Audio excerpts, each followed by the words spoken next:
Hey guys, welcome back to another episode of Daddy Issues, where we talk about all things dads, divorced dads, separation, custody battles, alienation. The list goes on. There's so many men going through something like this, and this podcast is here to tell their stories and hopefully lend some advice to some other fathers out there. Thanks for listening. Hey, how's it going? Hey, what's up, man? Nothing much. Awesome. Thank you for jumping on the podcast, man. Yeah, definitely. No worries. And this is great because you are probably the first person to have some good audio as well. Awesome, man. Sweet. Yeah. So I don't know if you listen to any of the other episodes at all, but it's just kind of a podcast where you just talk about essentially your situation, your story, and any advice or something that you went through that you can help another dad going through it. But yeah, if you want to introduce yourself and jump right into it. Yeah, definitely. My name's Dustin Aldridge. I recently became a dad last year. My son was born October 1st last year, and I have yet to see him. So, yeah, so we could definitely hop into that. So I had recently gotten divorced from my wife in 2019. And so I took 2 years off, didn't date, just went to the gym, ate healthy, focused on work. You know what I mean? Just getting all my ducks in a row. Yeah. Worked a lot on myself, learned a lot about, my mistakes in my marriage. And I finally felt healthy enough to, go out in the dating pool again. So, but this time I was like, I have standards. I'm gonna, I want a woman who is, independent, does her own thing. Also wants a family and is looking for a long-term relationship. So, and you have no children at this point with your ex? At that point, no. Okay. No, we did not have kids. So I, went onto the dating apps, talking to a whole bunch of different women, and finally found one who lives in northern Minnesota. I'm in Minnesota. Okay. And so we connect, start talking, like, hey, let's meet up for a hike. We go hiking and we click immediately. She was a property manager for a really nice apartment building up north, and was renting her own house, looked stable, had a good family structure, and I thought everything was going to go great. And so as we start dating, a lot of things are matching up. Like, we have the same childhood book, and everything is just like synchronizing perfectly, right? So I'm paying attention to these signs, and there aren't red flags. And so, except for this one time, I took her out on a date, and she was having a bad day, and she just decided to take it out on me. And so I said, okay, I hear what you're saying. I don't deserve to have this taken out of me. So what I'm going to do here is I'm going to pay for the sushi dinner. I'm going to take you home, and then I'm going to go drive home. Okay. And she was like flabbergasted, like, what? I didn't want him to react that way. Yeah. And it's like, no, I don't deserve to be treated that way. I've done nothing wrong. And we're just dating. So I'm just going to drop you off at home, and that's it. And, we'll talk about it later, and we'll have another date another time. And so I did that. And on the way to go drop her off at home, she she just straight up like took full accountability for her behavior. It was just like, that was wrong. Like, I have trust issues with men. And she started to like break down why. Yep. And I said, okay, I really appreciate you being open and honest with me. That's definitely a breath of fresh air in my book. So yeah, we can still hang out tonight. But just don't ever do that again. Like, I'm not these other guys that you've been with that treated you poorly. She understood. And I was like, wow. I was like, well, I think she realized it because you took the mature approach, and she was like, afterwards, she was like, oh shit, he's not joking. Like, this is. Yeah. And, it just started working out really well. So that was the first kind of red flag.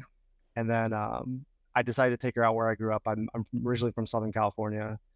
And, so I paid for the whole trip, took her to Southern California. I grew up in like Orange County area. Yeah. And we went, to Laguna Beach. I got a nice hotel, like a beachfront hotel, and took her to a nice restaurant, all this stuff, right? Well, the night that we're done with our really nice dinner, there was like a dancing club right next door. So I was like, hey, let's go dancing. And so we go up there and go dancing. Great time, had a couple drinks, loosed up. I'm like, hey, I gotta go to the bathroom. So I go to the bathroom and I come back and she's like totally grinding on this other dude. Oh my God. Yeah. Not just dancing. Right. Like I'm not that insecure, but I mean, Yeah. when you're like rubbing your ass on some guy, how's the person? You're good. You're good. Okay. Okay. Yeah.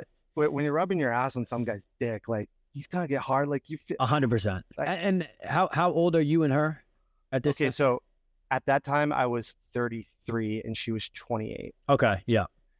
So I I just pulled her aside and said, hey, I don't really like that. I've paid a couple grand to go on this trip. Like, um, I don't like that behavior. So I'm just gonna go back to the hotel. You can stay here and have fun if you want and catch a ride to the hotel, but I don't like this. And she was like, immediately like, oh, I'm so sorry. Yeah. So we get into the car, we're about to drive to the hotel, and she just breaks down, just like decides to tell me this huge, huge bombshell. And I'm like, okay, what is it? And she says, all whenever I tell guys this, they always leave me. I'm like, oh my God, what's gonna happen? Right? Her brother had raped her No like way. like 7 years ago. And like they were both just fucking drunk and he just totally went at it. Holy shit. Yeah, like what a bombshell to drop on Yeah, I me, wouldn't. right? Wow. But I'm stuck in her in California for the Right. next couple days. So again, I'm like, I appreciate you being vulnerable with me and opening up with me like that. Like that's definitely a lot to process there. Let's just sleep on it and let's talk about tomorrow when we're both not like kind of Yeah. drunk. Wow. So take the rental car back. This is a really short drive. Went to the hotel, woke up the next morning. I'm like, you know what you told me last night, right? She's like, yeah. I'm like, okay, so let's talk about it. Well, it was this big thing. She didn't talk to her family for like 5 years. They all went to like therapy together for it. And she has forgiven him and the family has like healed and moved on from it. Okay. Why even Okay. bring some shit up like that then? You know what I mean? It's because I checked her on like, And then that's how she wants to get some sympathy or something from you. yeah, Yeah. yeah. And so I'm like, okay. I can, if the family's moved on, if things are like that, like I can, whatever. One red flag. I can live with that. Yeah. Get back. Um, don't see each other for a while. We have a couple more dates. She decides to, on one of the other dates, have like bad behavior again. So I do the same thing as the sushi date before. I'm like, okay, cool. I told you I don't accept this. So this date's over and I'm going to go. And you kind of see the pattern here, right? Yeah, So like yeah. I go to take her home and then she opens up and, well, I don't know if I really want a serious relationship. I'm like, well, from the get-go, I told you I want to start a family, serious relationship. Like now you're changing gears on me. Like I gotta end this. Like this, I'm just wasting my time and my money here. Yeah. Good for you. So uh decided to like cut it off for a bit. A week and a half later, she calls me saying how sorry she is. She wants to try and make it work again. So we get together for New Year's 2022. So last year's New Year. And she pays for this whole thing. And there's like this candlelight piano cover of Coldplay. And I loved Coldplay when I was younger, it helped me through a lot of my harder times. And it's really soulful music, Yeah. And, I thought it was very thoughtful of her. Right. And so I was like, okay, so this is a good foot. And this is like right near the end of COVID last year. And we both caught COVID from going out to this thing. And so we didn't see each other for 2 weeks. And then I hit her up. I'm like, hey, I'm feeling a lot better. I took my test. I'm negative. She was negative. But then she's like, I'm not, I'm changing my mind again. I'm not sure if I want a serious thing going on. And I'm like, oh my God. All right. So obviously this chick has some big trauma in her past. She's very indecisive on what she wants. She's not ready for this. So I just need to drop it, like full send. Yeah. So I just straight up was like, I'm breaking up with you. This is over. Uh, you know, broke up with her. A couple weeks go by, 3 weeks go by. She calls me on the phone and says, "Hey, I want to talk to you." And I say, I don't want to talk to you unless if you want to make amends. Because I don't like cutting people off completely. I Yeah. used to do it in my younger 20s, and it was just bad behavior and bad part on me, right? But I've grown from that. And so I said, okay, I want to give her the opportunity to make amends, to make her feel better and I feel better and that type of thing. So I meet her at a coffee shop and she's just like, "I'm pregnant." Wow. And I'm like, okay. Because we had some unprotected sex Yeah. when she was like, "I want to start a family with you." I'm like, okay, right. Bad choice on my part. But then she proceeds to tell me that 3 days after the last time we had had unprotected sex, she had gotten like blackout drunk at a bar and got railed out by a guy. Yeah. Oh my God. Yeah. So she's just, yeah, she's not even looking for like a relationship. She's just in her own little world. She liked to entertain the idea Yeah. with me. Yeah. And me being a good guy and working on myself and actually serious about it, I think it freaked her out and Yeah. she wasn't ready for that. She still wanted to be a wild party girl at 28. Right. Yep. So Wow. I'm like, okay, well, we're 100% getting a DNA test. Like, Oh, absolutely. yeah. And she agreed, which was cool. And I met her family again, and they both like when she went to the bathroom, they pulled me to the side and they're like, "We're so happy you're stepping up and like doing the right thing. Like, you need to help her with this." And like we were rooting for you the whole time. We thought you were such a great guy. This is her sister, her sister-in-law, her dad, and her mom all Yeah. telling me this. And I'm like, it's what you do. Like, Yeah. so I told her like, I'll help you through the pregnancy. Like, I'll pay for some baby clothes, get some stuff ready, help you pay for the crib, do all that. And when you're too pregnant, like, I'll help you around the house. I'll come up and visit and like do yard work or whatever. I don't mind.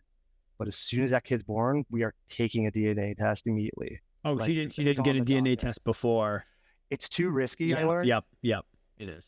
It's possible, Yeah. but it is kind of risky. And I don't want any stress on that kid. Absolutely. Yep. Right? So things start going good. And so we start kind of like thinking together a little bit again. And she says, it would be nice if you could just stay a couple days a week up at my place because I can work remote. Yeah. And so I said, okay. So I spend like 3 out of the 7 days up north, like a Monday, Wednesday, Friday type of thing, just helping her around the house, kind of like spending time with her. And then, we have sex again, but this time, let me backtrack. So we go to do the first ultrasound. Totally amazing experience. You know what I mean? Like that first time seeing like, wow, there is a baby in there and like hearing the heartbeat and like all that stuff. It was a crazy bonding experience. I still have pictures of it and everything. Like we were both crying and like, what a beautiful moment, right? Yeah. That night we decided to have sex, but she didn't seem that into it and didn't tell me that she wasn't into it, but I could tell. And of course, like, I don't know, I'm the type of guy where like there has to be some sort of connection there. That's just how I'm wired.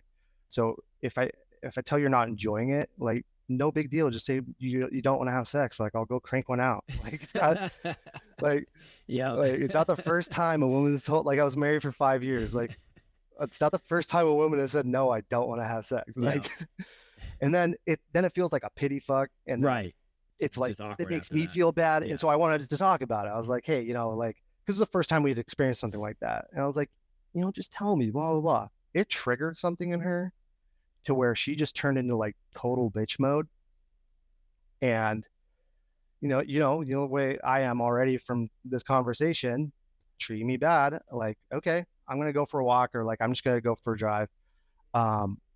So she just goes straight to bed and ignores me. I'm like, okay. I start packing up my stuff, getting ready to go back home. And then she's on the phone and I'm just curious. So I go in there and she's on the phone with the police. Yeah.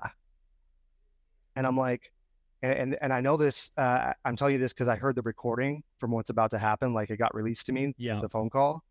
And you just hear me in the background going like, what are you doing? and I'm not yelling. I've never yelled at her. I'm like, what are you doing? Like, you're escalating this and I'm already leaving. Like, what is happening right now? And she's Wow. like, she told him he's dangerous. He has a knife, blah, blah, blah. And I'm like, She didn't pull the "you raped me" card, did she? no, Oh, okay. no. She was saying that like I was threatening her Yeah. and she wanted me to leave and I wasn't leaving, but I was already packing and ready to go. So I go downstairs. I'm waiting for the cops to get there. I'm just sitting down in the kitchen. They come in. I'm calm. I'm like, look, they're like, have you been drinking? I'm like, I had one beer like 4 hours ago. I'm fine. They checked me out. I don't have a knife on me. Like, I'm just like, I just want to pack my stuff and leave. And so they supervise the whole thing. I'm getting my Yeah. stuff and it's retarded, right? So I'm really upset. So I contact her family because her family and I got kind of close over the past 6 or 7 months. Yeah. Like we were talking weekly. And I just say, something's up with your daughter. I don't know what it is. She made up this fake thing and the police got involved. Like, you need to check on her. Like, something's going on here. Oh my God. I completely forgot. I'm so sorry. It's just a lot has happened. I totally forgot to tell you. So sorry. Let me backtrack. December 2022. Um, I mean that December, uh, she had kind of caught an attitude with me right before Christmas, and I was going to spend Christmas with her family because all my family lives in California. Yeah. Um, and she said why do you leave? Like, how come as soon as like I'm agitated with something, like you just don't want to be a part of it? And I'm like, well, if I haven't done anything wrong, you're just taking out a bad day on me. Like, in my opinion, you're being a bad girlfriend. Like, that's not cool. She took that so personally that she went downstairs and tried to kill herself with pills. Holy shit. Yeah. So there's definitely something deeper than going on with her. Wow. Yeah. So sorry, that's the backtrack before what I just told you. So Yeah. like, and then the doctor at the hospital didn't even force her to stay at the hospital. It was Christmas Eve. So I spent I literally saved her life. I took her to the bathroom. I forced her to put the hand down her throat. She And vomited up most of the pills. she is you guys are just dating. She's not pregnant at this point in this when you went back. Yeah. Right. I'm Okay. sorry. Let me backtrack. This is Yeah. before I broke up with her and Gotcha. everything. Gotcha. I totally forgot that. I'm so sorry. I totally messed with the timeline there. So she tries a suicide attempt. I literally forced her to throw up most of the pills. Luckily, I called it like the overdose whatever hotline, and I'm like, this is what she took. Is she safe? They're like, no, take her to the hospital immediately. Wow. So Christmas Eve, taking her to the emergency room, they like detox her body, and I'm just sitting there for like, I mean, I didn't sleep. I was worried about her. I just stayed up all Christmas Eve.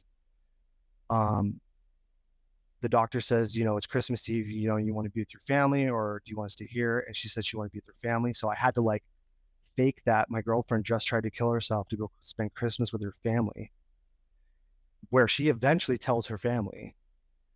And her mom comes to me and says, if this is a time to leave, this is a time to leave. Right. If you don't want this, it was just like my big heart and my stupidity to be Yeah. like, I think I could work through her through this because I have a lot of experience in that area. Just I'm an Army vet, and I've had a lot of friends Yeah. go through that. Um, and I have a little bit of sympathy for it. Like, I know it's a hard thing, and I don't want to add on to it by just breaking up with her because of it. So she agreed to get help and all that. So, anyways, that's that part. Just to give you a little Yeah. background there. Now let's go back to where we were.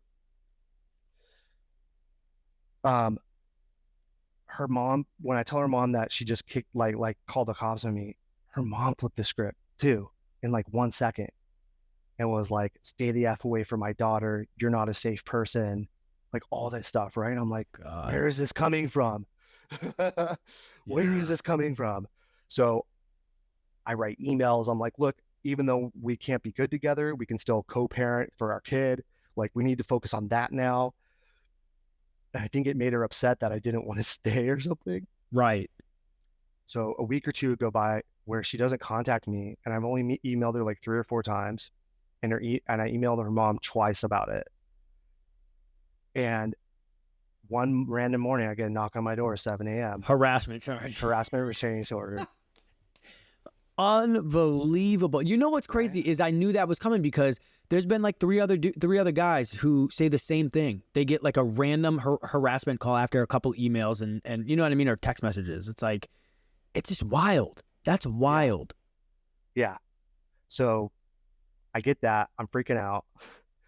In Minnesota, they automatically grant. I mean, I think in most states they automatically grant it just as a, like, it's just a temporary Precaution. HRO. Like, Yeah. you just aren't allowed to be around this person, which I wasn't planning to do. So I get a lawyer, and I read the statement that she justified it for, full of lies, all bullshit. Saying because I'm a combat vet that I'm dangerous because I know how to use a gun, like all that dumb stuff. I'm just like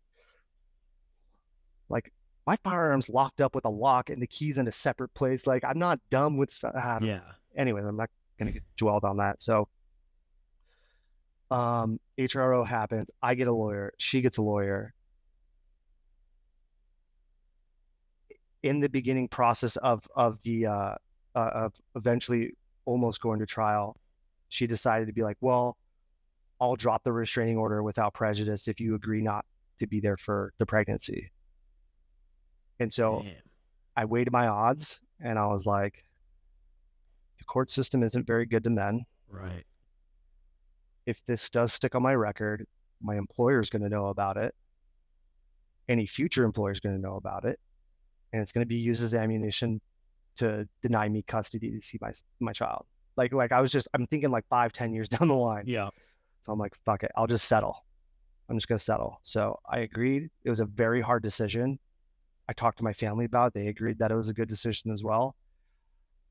And like pretty much most of last year, I got super depressed about it. I tried going to the gym. I tried doing that. It was a tough situation, dude. Like, I had always imagined starting a family, because I went to Iraq for a year, and I was a combat engineer. So I looked for IEDs and stuff. And once I learned the truth of why we're in Iraq, I felt like I did a disservice to humanity. And so I wanted to do something good by like creating a family and trying to do one positive thing. And then now this opportunity's come, and now it's being denied, all from false allegations. So it was really hard for me to process that. But eventually I pushed through. I went to the VA, did some like extra therapy and classes, and like processed it, and I was good. All right. So now January this year, the agreed upon time where I couldn't contact her expired. So I used my lawyer to contact her, write her a letter to do a DNA test. She agrees. So I go do my DNA thing. Kid does mine. The kid is 99.99999 mine, right? So it's like, that's my kid. So, whew. Okay. So like, the stress is kind of justified. It wasn't some other dude's, right? So I'm like, okay, so now this is my kid. So now I got to handle this. I immediately file for a claim to adjudicate me with the father, because in Minnesota, when you have a child out of wedlock, you have zero rights. As even the father. Even if the DNA shows that you are the father, no way. You aren't legally, like, zero rights. That's zero. Crazy. Is that nuts? Yeah.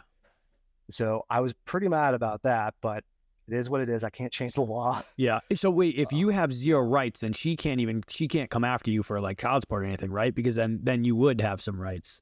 Exactly. Right. Okay. Exactly. So that's why I think she was cool with the DNA test, because I know that she's gonna want that stuff. Right. So I go, my lawyer immediately files a motion to adjudicate me the father.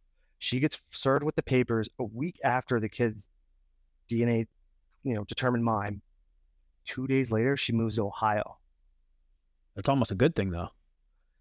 I mean, it sucks that she moved, but then you can. What's Ohio's statute for? It still falls under Minnesota law. Oh, no way. Yeah.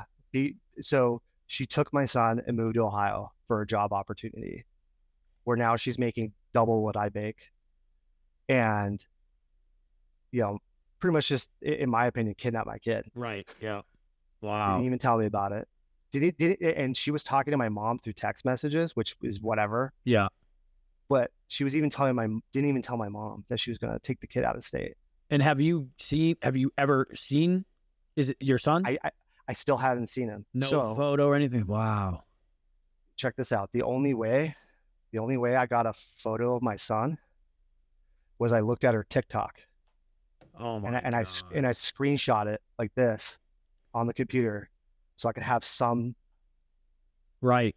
some semblance. Yeah. So I'm watching these videos on repeat, just staring at it. Like I'm not stalking her. I'm just like seeing my child for the first time on Absolutely. TikTok, bro. So whatever. Um, so yeah, and then of course I post my pictures because I'm excited. I'm like, to all my friends in California, hey, this is my son. This is the only way I can see him was from her TikTok. Like, I just want everyone to know that this is my son. This is what he looks like. Well, stupid me didn't put my Instagram on private, so she saw that I posted And that, then block and you. yeah, Yeah. yeah, and then I checked the next day, boom, all of them were gone. Yeah. All no, like didn't block me because they were Oh, public just took videos. I down the think she made photos. them all private. Yeah, Yeah. and so I was like, damn, right. But at least I got something. Yeah. Um, so immediately file a motion to return her to Minnesota. Right, gets denied on a technicality that I'm still not adjudicated the father. So that didn't work. Um, Finally agreed to work with her lawyer, to set up. She didn't want to go to court. I don't want to either. I don't think anybody does because it's really expensive. Yeah. So we're doing this like SENE mediation thing with a guy and a girl who are professional mediators. So it'll be both of them, both of our lawyers, and both of us to try and work out a short, long-term plan, visitation, custody, all that stuff, right? Child support. Great. Awesome. And now, if that plan goes through, does it get signed by a judge, or is that just hopefully you guys follow the guidelines and that's your guys' plan? It is a court-ordered scene agreement Yeah. where she signed that she's cool with it and I signed that I'm cool with it. Yeah. Yeah. And so that's happening this Friday. But from then, I don't know what happened. Maybe her mom was telling her to do this, or I don't know. But they were like, "Hey, do you want to come see Elijah? His name's Elijah. Do you want to come see him in Ohio?" And I'm like, "Yes, of course." Like, I want to go see my son for the first time. And so they write this super long like email of all these things I can and can't do when seeing him. And one of them was you can't take photos. And I'm like, so, and I'm like, that's messed up. The Unbelievable. first time meeting my son, Yeah.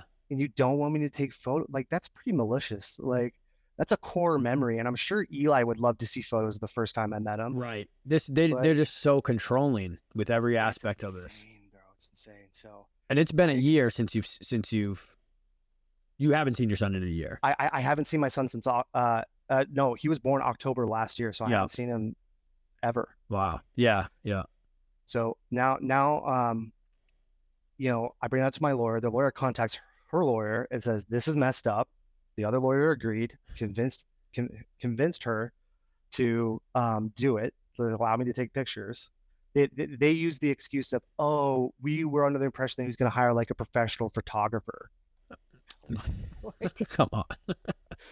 So I agree to go to Ohio. I know in the pit of my stomach, some weird stuff's going to happen. I was right. Yeah. It's a 13 and a half hour drive. I leave right after work, drive straight to a hotel to Cleveland. And 11 p.m. the night before I'm supposed to see him, he's good. He's healthy. We're going to go to the Children's Museum. It's a public place. It's just going to be a really positive experience. 7:30 that morning when I wake up early, I only got like 3 or 4 hours of sleep because I drove there. Oh no, now they all have the flu, Of right? course. Yeah. Okay. I had emotionally prepared for this. I like, okay, cool. I'm just going to be in the area for a couple more hours. If something changes, if you want to bring him by, let me know. And I was very cool and understanding about it. And so I decide 3 or 4 hours go by, I don't hear anything. So I'm like, I got a long drive home. I work on Monday. Man. So After I being started so to drive. excited too. Dude, it was such a huge laugh. Dude, I had never cried so hard in my life. I cried for Yeah. like 45 minutes straight. It was so frustrating. Yeah.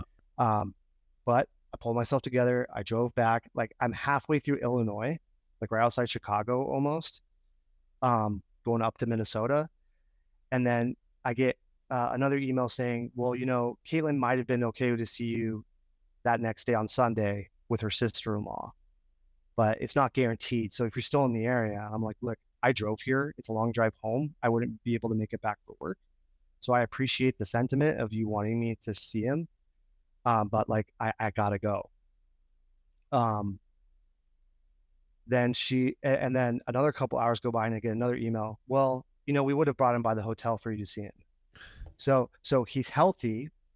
He's sick. Now they're all sick. Then she's healthy enough to go with her sister-in-law who isn't sick with the kid who's sick. And then now they would have brought him by the hotel. Yeah. It's just, they're playing games. 100%. 100%. So I let my lawyer know. He's like, that's extremely frustrating. Sorry you're going through it. We'll deal with it on the mediation coming this Friday. So that's my story. That's where I'm at now. And I think they were just trying to get a bad reaction on me because in the HRO they said I had like an anger problem. I bet. Yeah. Yeah. Yep. But I just played it cool. I'm like, yeah, totally understand. No worries. No pressure for me. Yeah. That's the biggest thing too, is especially when you're emailing and texting back and forth, because then there's evidence of all of this stuff. So it's like, just be cool. I mean, you seem like a chill guy, especially when you guys were in arguments and you were just like, no, I'm just going to leave. And then, you know what I mean? You hit me up when you're feeling ready. It's like, that's what you should be doing. You know what I mean? Be a positive person. So, but Yeah. man, I'm sorry that you still haven't seen him, and that's tough, man. That's really tough. It is tough, but yeah, I've been through a lot of my life to where I kind of have a good perspective on bad things that can happen, Yeah.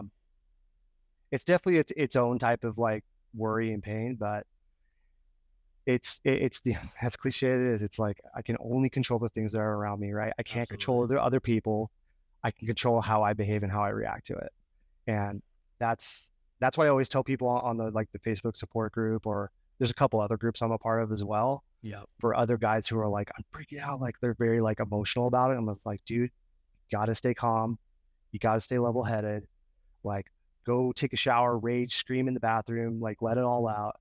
But you need to like just be straight gray rock about it. You just got to be cool, calm, collected the entire time, because eventually over time the truth comes out, Right. and then you'll get what you want. So that's my perspective, is like, I'm playing the long game. I'm probably not going to see him a lot until he's about like 3 or 4, and then I'll see him maybe in the summers, and then I'll start gradually getting more custody if it gets bad. But my goal is to like try and co-parent in the healthiest, best way possible for Eli. Yeah.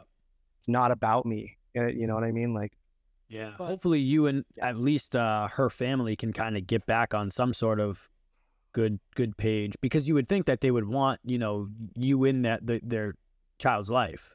Exactly. You want the father, but what sucks too is he's so young that, just like you said, you'll probably barely get to see him because he's still in diapers. He's still, still needs a mother's care. He's a newborn. So it's like, again, when he's like 3 or 4 is when you'll probably get like more time, like actual, actual time with him. So damn. Exactly. Yeah.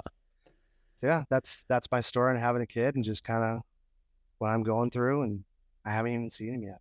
Yeah. Well, that's tough, man. But you just seem, you seem pretty positive for what you're going through. It's that's definitely a shitty situation and stressful, but it seems like you got your head on straight, so that's good. Yeah, the support groups, friends to talk to, family to lean on. Yeah, that's awesome.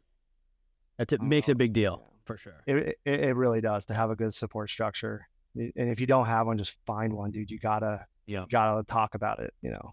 Yeah. Awesome, man. Well, thank you so much for coming on and sharing your story. Yeah. Really appreciate it. Yeah, definitely. I appreciate you allowing me to come on here and share my story, and hopefully it gives guys a little bit of perspective, and can kind of let them know that, like, even when it's darkest, you just got to look forward to that moment where you get to be with your kid, Yep. That's awesome, man. All right. Well, stay in touch, and thank you again. All right. I appreciate it, man. Yes. Have a good one. Catch you later. Bye.